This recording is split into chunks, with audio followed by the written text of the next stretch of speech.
พี่น้องเลยสบายดีเด้อพี่น้องสบายดีอีกรอบหนึ่งดุแต่พวกของว่าหานั่นแหละห้องผู้หากับ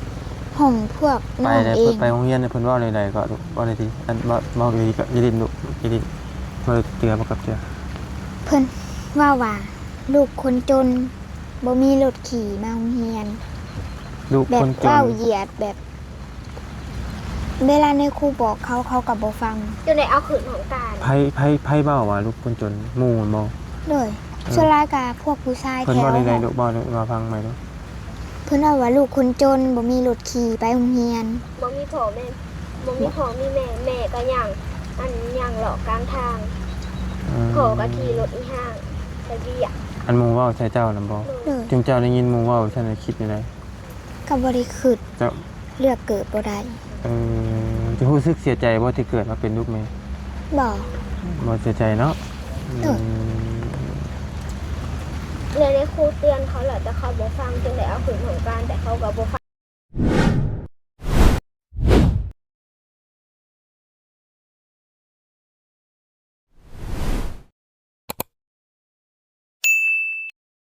พี่น้องเลยสบายดีเด้อพี่น้องสบายดีอีกรอบหนึ่งดุโอ้ยเฮือนเจ้ากับมุ้ยมองส้นผลเนาะโอ้ยเฮ็ดได้ได้บัดนี้พี่น้องเลยอยู่พุ่นมีคนอยู่บ่อยู่หั่นดุไปส้นอยู่พุ่นก็ได้ปะมีมองส้นบ่อยู่หั่นฮะแต่คักบัดพี่น้องฝนตกฝนดินเนาะมุ้ยมองส้นมองเศร้าไปข้างนั้นก็ได้ดุไปอยู่ตรงเฮือนผลเมื่อกี้นี่ผลมันฝนตกกับสังกะสีพี่น้องเลยต่อกันอีกรอบนึงเด้อพี่น้องเลยเนาะอยู่กับน้องออนซ่อนอีกเก้าพี่น้องเลยเนาะ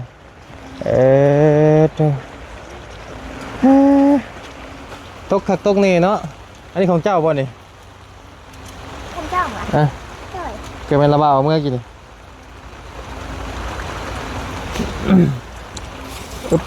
เกิดเป็นระบาดเมื่อระบาดลืมคำระบาดเมื่อเห็ดอะไรนี่ระบาดเมื่อใบเห็ดอะไรพี่น้องเลยเนาะ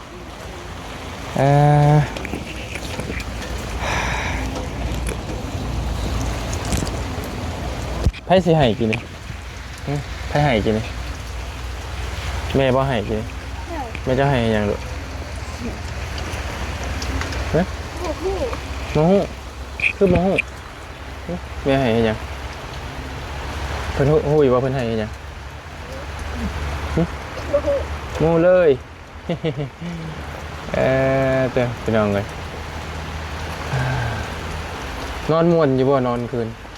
ม่วนฝนบ่ตกค่ำหัวบ่ฝนบ่ถึกบ่ถึกอยู่มันตกใส่มุ้งแล้วมันกัดมันถึกใส่เจ้ามันหมักตกหวังเทียวหนาเลยมันถึกหมักถึกหนาเลยบ่มันเถื่อกับโบเมนน้ำฝนมันเถื่อขึ้นเถียงเกี่ยเงี้ยกี่เกี้ยมเงี้ยกับโก้ก็มีกับโก้บ่ทั้งหัวบ่นอนเต็มจับมาเลี้ยงไหวจุ๊บเจ้าบ่ย่านบ่ตายครับบอกตะกี้มันอยู่แถวเฮือนเก่ามันอยู่แถวเฮือนเก่าคบกับญาติคือกันแต่เวลามันคบกับย่านคือกันโย่ไฟสิบ่ย่านเนาะคบกับเจ็บได้เนาะนะหมามันเห็นแหละมันไปหยอกมันคบหูดังหมาค่ะป้ามึงยังมองส้นมองเศร้าเนาะลูกเนาะป้าอึ้งใหม่ๆก็มีพี่น้องห้องเอียวอยู่เนาะคุณเจ้าหายังอยู่หากินได้ลูกแต่ละมื้อนี่หาอยู่หากินได้แต่ละมื้อหาอยู่แถวป่ามันเถื่อเป็นห้องกับเป็นหาหน่อไม้มีปลาหน่อไม้อยู่บ่แถวมีแถวผมได้แถวนี้ก็มีเลยเวลาจะไปหาขายจะไปขายอยู่ไสขายแถวบ้านแกมันเถื่อก็ไปขายอยู่เลาะที่บ่ลูกเลยย่างเลาะหาตามเพื่อนคนสิบ่แล้วขายทุงเท่าไรจะไปขายนะทุงถุง10,000โอ้ธรรมดาอยู่ซะเนาะพี่น้องเอ้ยแต่ว่าหายากแล้วเนาะทำไมกับพี่น้องกันเนาะก็สิมีมันเกี่ยวกับโบทันคนอื่นมันเกี่ยวกับประธานคนอื่นครับเลย เขาจะตื่นตั้งแต่5 โมงกินข้าวกินน้ำไป6 โมง โอ้แสดงว่าเจ้าได้ตื่นสวยเนาะ ฝนตกเขา ว่าหยอกว่าหยอก ฝนตกเขายังไป อื ฝนตก มอีหลายเฮ็ดกินเป็นบ่ออนเฮ็ดกินเป็นบ่ เป็น เฮ็ดกินยังไงเป็นเฮ็ดยังไง มีทอดไข่แล้วก็ปิ้งหมูปิ้งซีน ทอดไข่ปิ้งหมูปิ้งซีน แต่ว่าแล้วขัวไข่แล้วบ่อยากเป็นใส่น้ำหลายบ่มันจะเหลว อ้าวขัวไข่ ก็บางเถื่อก็ได้อยู่ ขัวไข่ให้น้ำลายมันไข่หน่อยล่ะวะจังน้ำลายเนาะดูเนาะอยากได้เนาะมันล่ะว่าแล้วนำกันใส่ให้น้ำลายสบายดีเด้อพี่น้องเนาะเด้อบ่มีหม่องนั่งบ่มีหม่องส้นพี่น้องเอ้ยเมื่อกี้นี่เราว่าสัมภาษณ์เจ้าใน FC ว่าโอ้ฝนตกบ่ได้ยินเสียงน้องอ่อนกำลังซ่อนเลยว่าซั่นเนาะก็เลยเราบอกก็เลยมาถามไหมบัดเนาะน้องเพิ่นนี่พ่อแม่ยังอยู่เบิดพี่น้องเนาะอันนั้นมันเครือก่อยได้เนาะ โด คือย บ่ขุดเอาซะ หัวมันน้อย หัวน้อยบ่เป็นเวลาที่เจ้าไปขุดอยู่ไสก่อย แถวนี้แหละ แถวนี้ ได้ค่ะเครือมัน แถวใกล้นี่ โดย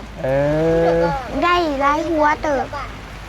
อยู่แถวปุ่นก็มี เอามาแล้วเฮ็ดได้ไรบัดนี้ลูก เอาไปซอยเห็นอัน บ่ เป็น บ่ ว่างๆแล้วก็แส่น้ำ ปอก ประมาณ เปลือกมันก่อน เอาปากมันให้ดิฉันก็พูดแหละ เอาปอกเปลือกมันแล้วก็เอาไปซอยอันเป็นบางคือขนมนี่แหละ เฮ้ย ใส่น้ ใส่น้ำปลา เอาไปเซน้ ำใส่น้ำเกลือประมาณทิศหนึ่ง ำ ห เซ รือ น้ ว่าหามือ มือนี่แหละประมาณ4 มื้อ5 มื้อนี่ ำเซน้ำเกลือ4 มื้อ5 มื้อจืดด้วยเอามาให้ได้กินบัดนี้ครับ แล้วก็นึ่ง แล้วก็ปั้นน้ำอ่องแล้วก็หนึ่ง ปั้นน้ำก่อน โดย ปั้นน้ำแล้วนึ่งใช่ยัง นึ่งแล้วก็ใส่น้ำตาลเกลือน้ำตาลก็ได้ 1ใช้น้ำตาลใส่ข้าวพร้อมบ่แม่นบ่แม่นบ่ บ่เคยกิน บ่เคยกินเนาะเคยแต่กินค่ะเคยแต่กินก่อนใส่น้ำตาล ใส่ข้าวบ่ได้ใส่ตะบ่อันเฮาไปเฮ็ดถุงนึงขายเท่าไหร่ดับบัด คงประมาณ ทงหานะทงหา ถุง5,000นึงบ่ลูก โดย เออ ปั้นแล้วแล้วก็คันเห็ดแล้ว ลายบ่วะ ลาย ลายบ่ปั่นหนึงนี่ปั่นละบาท ปั้นใหญ่กว่านี้ ปั่นใหญ่กว่านี้ โดย โอ้มันสิคุ้มจังบ่สิลูกเฮ็ดดีลูกอย่าเฮ็ดยัดน่ะเอามือลงเลยดิมันสิคุ้มบ่ล่ะมันสิคุ้มบ่มันสิคุ้มกับการจะไปหาบ่เนาะแล้วเงินน่ะมาให้ยังเงินน่ะลูก เอามาซื้อข้าว มาซื้อข้าว โดย บ่ง่ายๆไปแล้วก็มาหามาแล้วก็ให้แม่เก่าบ่ โดย แม่ปั่นให้เท่าไหร่บัดนี้ ผากไว้กับแม่นี่ แม่บ่ได้ ให้แม่ซื้อ เอาแม่ปั่นแม่บ่ได้ปั่นให้เจ้าบ่ บอก เอ้าบ่ให้ค่าขายบ่ บอกให้แม่เบิดเลย แม่ไปเลย โดย ดีแท้ ยิ่งไปพึ่งเฮียนกับเอาเฮียนไปกิน มือไปโรงเรียนนึงฉันน้ำเมย์ออนซ้อนหนึ่งข่าวเป็นบ่ หนึ่งค่ะ หนึ่งข่าวก็เป็นเนาะหนึ่งข่าวเป็นเฮ็ดกินก็เป็นเลย ไปกินเป็น ไหนกินบ่เป็นหนึ่งข่าวเป็นอยู่ เป็น เอาข้าวเย็นเอาข้าวสารลงก่อนเดี๋ยวข้าวเย็นขึ้นลงก่อน เอาเขาไปหมาแล้วก็อันให้มันในแล้วก็เอาไปดังแล้วก็ ดัง เอาไป ไฟ นึ่ง ใช้น้ำมอหนึ่ง ประมาณครึ่งขีดห เอา นึง เอาเขานี่แหละ แล้วก็เอาไป เสิร์ฟ หัว เสิร์ฟใส่หัวแล้วก็เอาไปขาง เจ้าข้าวเย็นน้ำมันก็ เอา ดีเลย น้ำถอกใส่หัว ถ้าเรือเขาวเย็นกับอุ่นใส่กับเขาวสารกันนะ ใหญ่มากอยากเป็นยังลูกความฝัน ครู อยากเป็นคู่คือเป็นอะไรคืออยากเป็นคู่ สอนนักเรียนให้มีความรู้ อยากให้สอนนักเรียนคนมีความรู้เจ้าอยากเป็นยังลูกใหญ่มาก เป็นฐานหมองเลยได้ โอ้อยากเป็นยังอยากเป็นท่านหมอบัตรนี่ทั้งนี้มาย่านเลือดบ่ลูกเป็นยังไงเจ้าคือมีความคิดอยากเป็นหมอ กินข้าวบลงเลย อยู่ดีลูกอยู่ดีว่าอยู่ดีลูกว่าอยู่ดีแต่จะมีคนใฝ่ฝันที่เป็นยังเจ้าก็อยากเป็นหมอแล้วมันมีข้อดีมองได้ลูกน้องท่ามเป็นท่านหมอก็รักษาคนหรอปะเนาะอยากรักษาคนจ้ะเนาะ ตรวจ ตัว เวลาพอเวลาเจ็บไข้เป็นอุ่นอยากรักษาพ่อแม่รักษาไอ้น้องบ่อืมเอาเฮียนเก่งๆนะเสด็จอยากเป็นบ่ตำรวจจับคนน่ะเป็นตำรวจจับคนมั้ยยัง หัวหน้าคุมยากคน หัวหน้าคุมยัง หัวหน้าคุมพวก ดูแลประชาชน พี่น้องกันเนาะฝนก็ตกคักตกเลยพี่น้องพอดีบอต้าเพิ่นเอารถเพิ่นไปตึงอย่างเนี่ยพี่น้องเลยทั้งมายาเองก็เลยมานั่งถ่าเพิ่นอยู่นี่กับบ่อตูนพี่น้องก็ไปเนาะก็ได้ถ่าเพิ่นอยู่นี่แหละเนาะเป็นยังถ้าตื่นจากโมงแต่ละมื้อ ตื่น6มันเดือดก็ตื่น5 โมง เข้าซาในสอบเท่าไรอยู่พี่นะเคยซื้อเป็นสอบปะ สอบก็มีแต่สอบหยุดสอบน้อย แต่ว่าอัน ๆแต่เกือบ200,000 ตื่น7 โมงเดี๋ยวก็ตื่น8 โมงนอนตื่นสวย นั่นจริงช่วยเยอะอากาศ อันเพราะว่าเรานอนประมาณ อ้าว 11 ฟุ้น โมง12 โมงน่ะ อากาศดีเนาะมันก็นอนตื่นสวยแล้วว่านอนไม่ได้สวยหรอกคำเลยเที่ยง ผู้หนึ่ง9 ปีพี่น้องเลยผู้หนึ่ง12 ปีเนาะแต่วันนี้ตัวน้อยเนาะ12 ปีกันพี่น้องเลยแต่ว่าก็กระโตสะอาดนะพี่น้องเลยผิวพรรณสะอาดนิดหน่อย2 คนนี่เนาะอยากคือว่ามันลูกอยากคือลูกผู้ดีตกหล่นได้จักบ่ลูกบ่ มันลูกผู้ดีตกหล่นมาในป่าบ่มันแม่เจ้าก็พอจะเก็บจะมาเลี้ยงบ่ลูก บ่ขอดออกมาเลย คือบ่คือพ่อคือแม่ซะคือสะอาดเนาะพี่น้องแบบกระโตแบบสะอาดนะพี่น้องอยากคือว่ามันคนเล็กน้อยในป่าในดงนะเนาะจะถึงจะนอนนี่มืดบ่ดุกลางคืน มื้อ เวลาเจ้าไปขี่ไปเหี่ยวไปขี่ไปใช่ ได้หัวโค อดเอากึ่ง อดในไหนไปปวดสิไปอดได้ติ สวนศิลป์ สลายส่วนลายกะบ่ได้คอย บ่ค่อยปวด เลย แต่มันปวดไอ้บางเดือนปวดมาไหวมันจะออกเลย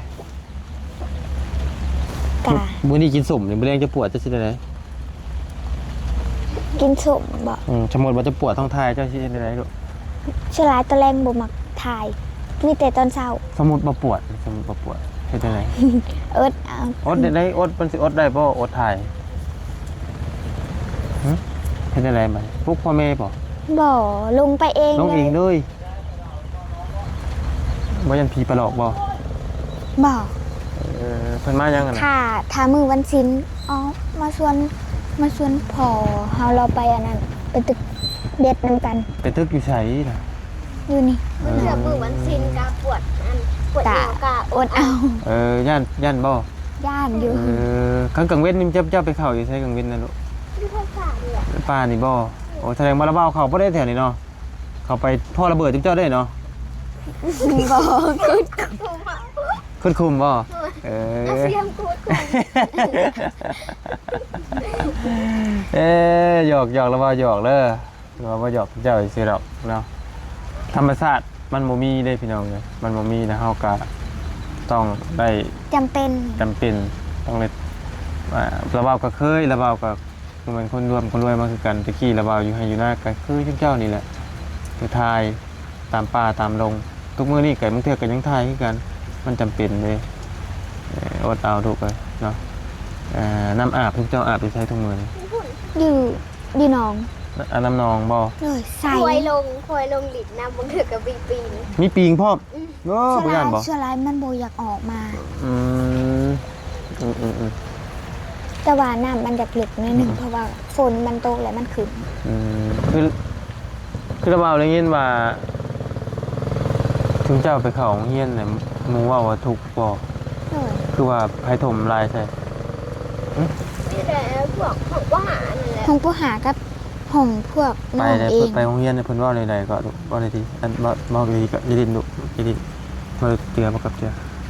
เพิ่นว่าลูกคนจนบ่มีรถขี่มาโรงเรียน ลูก แบบ คนจน เว้าเหยียดแบบ เวลาในครูบอกเขาก็บ่ฟัง จนได้เอาขืนของการ ไผเว้าว่าลูกคนจนหมู่มันบ่ เลยส่วนรายกาพวกผู้ชาย เพิ่น แถว เว้าใดๆลูกเว้าได้มาฟังใหม่ลูก เพิ่น พิ่นว่าลูกคนจนบ่มีรถขี่ไปโรงเรียน บ่มีพ่อแม่บ่มีพ่อมีแม่แม่ก็ย่างย่างหลอกกลางทางพ่อก็ขี่รถอีห้างไปเรียก อันหมู่เว้าใช่เจ้านํบ่ เลย จุมเจ้าได้ยินหมู่เว้าฉันคิดยังไง ก็บ่ได้คิด เจ้า เลือกเกิดบ่ได้ จะรู้สึกเสียใจบ่ที่เกิดมาเป็นลูกแม่ บ่ บ่เสียใจเนาะ เออ เลยได้ครูเตือนเขาแหละแต่เขาบ่ฟังจนได้เอาขืนของการแต่เขาก็บ่ฟังคือเก่า จนได้เอาคืนของการพุทธิ เลย เพิ่นน่ะลูกคนรวยบ่เพิ่นน่ะ ก็ แต่ว่าถ้าวาสนานะลูกคนรวยแต่หาหลักถีบเขา คันสิเว้าง่ายๆ บ่ ก็ ว่าชื่อเพิ่นก็อย่าลูกว่าว่าหมู่ก็พอละจักเพิ่นไผ อันนี้หาหลักถีบเขา ส่วนหลายคนที่เว้าก็สิแม่นเด็กกำพร้าคือกันอยู่ละเก้าบ้าน SOS ตะดนแล้วบ่ดุตะดนแล้วบ่ โดย เพิ่งได้เพิ่นเว้าน่ะได้จักมือแล้ว ก็ไปโรงเรียนเขาก็ยังเว้าอยู่คันเขาปีนี้ก็คือสิได้ยินเสียงเขาอีกแหละ จึงเจ้าตอบเขาว่าจังไดตอบ ก็บ่ได้ตอบนะครูบอกว่า เขาอยากเว้าใส่ก็เว้าโลดบ่ต้องเก็บมาคืดดอก โดยไปลองกันเนาะอันนี้คือ แต่ว่าเฮียนหนังสือนะหมูเขามักไก่แบบอัน เสียใจบ่ลูกที่หมู่เว้าไปซั่นนะ บ่ บ่เสียใจบ่ได้คิดเครียดบ่ได้คิดให้เพิ่นบ่แต่ว่าแค่น่าใจซื่อบ่ เด้อ แบบว่าคือบอกใส่เฮาแล้วนี่เนาะพี่น้องเลยกระบะเนาะถือโมพอใส่ตอนไปห้องห้องเฮียนพี่น้องเนาะเฮ็ดจังได๋สรุปเนาะเฮาเลือกเกิดบ่ได้เนาะ เด้อ ถ้ามาเฮาเลือกเกิดได้เฮาก็อยากพุ่นแหละพี่น้องเลยอยากไปเกิดบนกองเงินกองทองพุ่นน่ะเนาะสิน้องชินหลากับพ่อแม่พาไปกินเนื้ออยู่บ่ลูก เธอมีเงินพ่อแม่ก็พาไปไม่เถื่อก็คนมีเงินก็พ่อแม่ก็เลยพาไปส่วนร้ายนะมีแต่ซึ่งไม่กิน โอ้ เอื้อยก็บ่มีเงินปานใด อีหลาเกิดได้ไสอีหลาเกิดได้ไส เกิดอยู่บ้านนี่เลย เกิดอยู่บ้านแม่ เกิดอยู่บ้านแม่ 2 คน จะได้มื้ออยู่บ่จะมื้อเรื่อยอยู่บ่มาบ้านแม่มื้อเรื่อยอยู่บ่ เมื่ออยู่ค่ะ เมื่อ เธอก็เมื่อมันถึงก็มือบ างเทื่อก็บ่มีเงินก็บ่ได้เมื่อ ใช้เงินเท่าไหร่มาบ้านแม่ ค่ารถก็ประมาณเล็กน้อย ตอนสิเมื่อก็เขาเจ้าก็คิดได้เด็กน้อยซำนี้นะเขาเจ้าคิดเปิดคนละแสน พี่น้องเนาะฝนตกฝนดินสิได้อาบน้ำอาบในบ่เจ้ามื้อนี้คือสิบ่คือได้2คนมื้อนี้เนาะบ่มีหม้องนั่งพี่น้องเอ้ยเนาะให้พ่อเจ้าเฮ็ดเตียงนั่งเด้อมื้อน่ะเด้อ นั่งลงโลนั่งแล้วอดเอาแล้วมันบ่มีหม้องนั่งพี่น้องทั้งเพื่อนกับแบบคลิปที่แล้วพี่น้องคือสิเบิ่งครับพี่น้องเบิ่งฝนมันตกก็มันบ่ได้ยินเสียงน้องๆเพิ่นเลยแล้วบ่ยาวก็โดยจำเป็นพาน้องเพิ่นมานั่งอยู่นั่งคุยกันอยู่ตารางนี่แหละพี่น้องเพื่อให้ FC ได้ยินเสียงนํกันเนาะซั่นน่ะโอ้มีแต่เสียงฝนชื่อแล้วว่าชื่อหยังลูก ชื่อ บ่ยาว โอ้ หน้าคือเบาตา น่ะคือว่าตาเบ้าคือกันหม่องไหนบ่คือลูกบ่คือเนาะแล้วว่าชื่อบ่ยาวเด้อจื้อไว้เนาะคือเราไปมื้อนี้ก็ปีนมื้อฝนตกเบิดมื้อเนาะเนื้อเป็นก็บ่ได้ไกลอันนี้มันเป็นป่าไว้บ่ดุนี่ เด้อ เป็นป่าลุงบ่ อันนี้ก็สิเป็นชวนมันเขา การคำไปนี่น่ะสิเป็นบ้านคนบ่ดึกด้วย ก็แม่น อันขึ้นไปน่ะแถวหมู่บ้าน อันเข้าไปนี่เป็นหมู่บ้านคนบ่ โดย เต็มเลย ตอน บ้านหยังเพิ่นเอิ้นบ้านหยัง คันขึ้นไปเทางนี่ก็สิแม่นบ้านจักสัน แล้วว่าบ่เคยเราก็บ่เคยเข้ามาจักเทื่อพี่น้องก็จักอันน่ะเป็นแบบไรเนาะบ่เคยเข้ามาจักเทื่อได้อัน เบาลี่กับเบาบี้แล้วก็แรกไปเจอพวกน้องอยู่ข้างทางน่ะก็ แล้วก็มาสัมภาษณ์หน่อยหนึงแล้วก็ไปสัมภาษณ์พวกนั้นอีกอยู่อยู่แถวนี้ ท่านพี่พ่อเจ้าอยู่ไสดุ อยู่หว่างทาง ดีใจบ่ที่มาเห็นเพิ่น ดีใจ ก็ดีใจเนาะ ก็นึกว่าไผ นึกว่าไฟ บ่เคยเห็น ตุ้ยบ่ ตุ้ย ตุ้ย บ่ดีเนาะพี่น้องเลยมาหาน้องเพิ่นเป็นคนแรกเมื่อคืนนี้บ่เตียงมาบ่ มา เคยได้ยินชื่อเคยยินเสียงเพิ่นอยู่บ่ เคยอยู่เบิ่งกับหมู่ เคยอยู่เนาะเคยคิดว่าเพิ่นสิมาหาเจ้าของหรือบ่ บ่เคย บ่เคยคิดเนาะเห็นเพิ่นตื่นเต้นบ่ลูก ก็ตื่นเต้น จ้า สลายกาย เห็นแต่อันไปเบิ่งกับหมู่ก็เห็นแต่คลิปเบาลีแล้วเอาไปลงไปสัมภาษณ์น้องอยู่คุณอยู่เท่าใดก็บ่ฮู้แหละ หลายลูกหลายเนาะหลายสบายดีเด้อพ่อสบายดีคือว่าเป็นคนโคกบ่วายบ่เจ้าน่ะไผน่ะมาไส มันคู่ปลาไว้มันเกิดเมืองนอนแท้นะ โอ้ บ้านเกิดแต่บื้อแม่ ขอไม่ระเบานะโอเคมาแล้วมาตูนก็ได้ลูกเจ้าสิไปใช่เจ้าสิไปแล้วบ่ คุณแล้วจะเมื่อเราจะไปแล้วเรา บ่ แบบมันบวก เอาบวบใช่น่ะ นี่ไง ฮะฝนตกไปเอายัง เอาว่าขัวได้ยังไงจะง่อยกินนะ ครัวใช่ยังกันน่ะ เป็นหมู ใส่หมูคือว่าเจ้าเป็นคนบ้านโคกบ่วายแบบไรก็ คู่ปลาไว้นี่เลย แล้วออกมาตะดนนะบ่ โอ้โดนแล้ว ออกบ้านออกจากบ้านนะบ่ โดย มาเมียอยู่บ้านหนองคำเลย เข้าไปเบิดได้เท่าว่านั่งถ่ายอยู่พี่ เอาเมียอยู่บ้านหนองคำเริ่มต้นเมียตายป้าก็เลยมาอยู่น้ำสาวอยู่สวรรค์กับพ่อผู้นี้ก็เลยอยู่ปัจจุบันนี่ จักปีแล้วจะอยู่จะออกมาแต่บ้านน่ะ ออกมาแต่บ้านจนปัจจุบัน30กว่าปีแล้ว มันเกิดมังนอนเจ้าอยู่บ้านมุงไวเบ้าได้บ่พ่อแม่เจ้าเป็นไผของเถื่อ พ่อเผย พ่อเจ้าเอง แม่เผยพ่อแพงน่ะเราเสียแล้วพ่อน่ะ พ่อแพงพ่อเฒ่าแพง แม่นแล้ว อ้าวสิบ่แม่นน้องข่อยเสียบ่บัด เผยนั่นน่ะถามมึงก็คักรู้ตัวพี่น้องกันเนาะเอาดี บ่ ได้ แม่นพี่น้องข่อยจำจักบัดเดี๋ยวเด้อพ่อเฒ่าแพงแม่นลูกเราชื่อหยังตะป้านบ่ สิผมที่ลูกกกเราสิผม คนตะแพง เดี๋ยวเมื่อไปเล่นข่อยสิถามเมียก่อน มีป้านบ่ป้านปิ้นมีบ่ ถ้าคือป้านนั่นลุงแพงนั่นนี่เหมือนบ่ลุงพ่อบ้านแพงสิก่อนนั่น บ่แม่นซะเนาะ บ่แม่ คนละเพลงเนาะ แม่ คำว่าเพลงนั่นน่ะห้วยพ่อเฒ่าเฮาเลยเฒ่ากกพ่อเฒ่าเก้าอันแม่เฒ่าใหญ่เฮือนได้นี่ เบิ่งกับคุ้นๆ เอ แต่คือลีมันบ่ บ่ชื่อยาว คือยาว เฮาน่ะลูกหลานพ่อเฒ่าเพลงอันลูกหลานพ่อเฒ่าเพลงเขาเฒ่าป้านนั่นแหละยาวพอจะคือบ้านบ่ บ่แล้วเนาะพอเฮาซื้อวิน เออคือว่าแล้วรุ่นหลังรุ่นน้องเนี่ยมันบ่รู้จักกันคนแต่อยู่ที่สอง ถ้าว่าเหงาแท้น่ะพูดแล้วพ่อเฒ่าเพลง แม่ลุงแพงหันน้องปกแท้เนาะ แม่นเฒ่าเพลงเป็น ที่ว่า เป็นน้องของแม่เฒ่าเฮาอีกน้องเฒ่าลา เฒ่าลาไม่เฒ่าท้อง ว่าไปว่ามาใกล้ๆกันเพื่อนใกล้ๆกันแล้ว โดยไปเอาไปมาบวชเล็กน้อยไปจัดไปเอาโอเคพี่น้องเลยเขาล้นทิมบัดเลยเขาบอต้าเอารถไปตึงยังเขาอะไรอยู่ผู้วงเวียนกระบองผู้เดี๋ยวเขามาครับล้นเทแล้วบัดพี่น้องเลยเอานั่นแหละเซเดอร์น้องหลา2 คนเรามาจะจบคลิปก่อนเนาะเดี๋ยวมื้อหน้ามื้อหลังเราว่า10สังวากันอีกรอบนะลูกเด้อโอ้ได้โอกาสอีหลาเอาตังค์มาให้บัดพี่น้องเลยมา ก่อนเนาะกลับมา